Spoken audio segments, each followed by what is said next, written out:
មកតែមានអីល្អទេបន្ទប់ទឹកនេះប្រើរួមហើយទាំងហើយមានតែមួយទៀតចាហើយចាំបាច់យករបស់មកផ្ទះ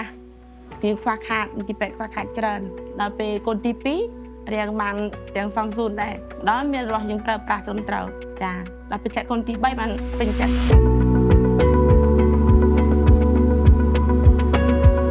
ទីពេទ្យជាំសាននេះគ្របដណ្ដប់ប្រជាជនសរុបនៅក្នុងស្រុកនេះគឺមានចំនួនដល់ទៅ 63000 នាក់ជាងពីដើមឆ្នាំរហូតមកដល់ពេលនេះយើងមានទារកចំនួន36ករណីដែលឈឺនៅក្នុង36ករណីនេះយើងមិនបានបញ្ជូនទៅមន្ទីរពេទ្យខេត្ត16មករាទៀតទេដោយសារតែយើងមានឧបករណ៍គ្រប់គ្រាន់ដើម្បីជួយសង្គ្រោះគាត់មានករណីមួយដែលបងអូនស្រីដែលគាត់ជាកូនដំបូងកូនគាត់គឺមានបញ្ហាសុខភាពទាក់ទងនឹងការឆ្លងរោគក្នុងឈាមនិងមួយទៀតនោះគឺទាក់ទងនឹងខ្សោយប្រព័ន្ធផ្លូវដកដង្ហើមនៅពេលនោះគឺគ្រូពេទ្យបានធ្វើរោគវិនិច្ឆ័យហើយក៏បានបន្តការព្យាបាលដោយសារការប្រើម៉ាស៊ីនជំនួយផ្លូវដង្ហើមដែលគេហៅថា CPAP ហើយនឹងព្យាបាលតាមបច្ចេកទេសទាក់ទងនឹងការប្រើអង់ទីប៊ីតិកផ្សេងៗទៀតក៏ធ្វើឲ្យស្ថានភាពរបស់អ្នកជំងឺនឹងគឺមានភាពប្រសើរឡើង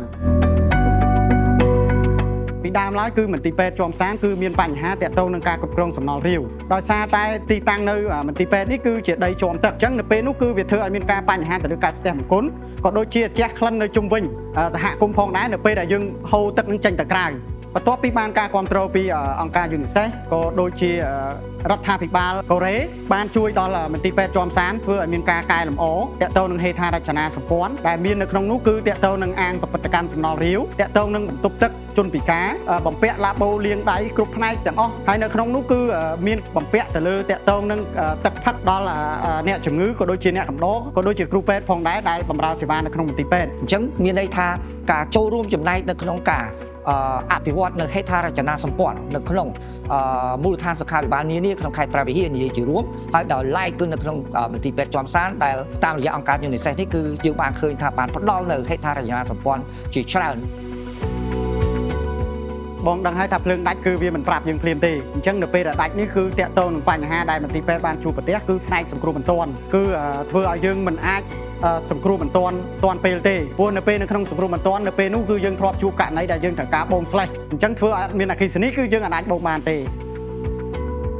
គឺក្នុងមួយខែចំណាយជិត15លានក្នុងមួយខែ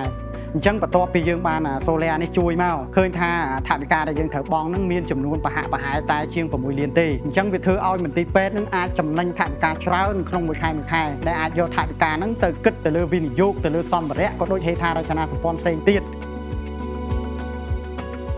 UNICEF សូមធ្វើការថ្លែងអំណរគុណដ៏ជ្រាលជ្រៅ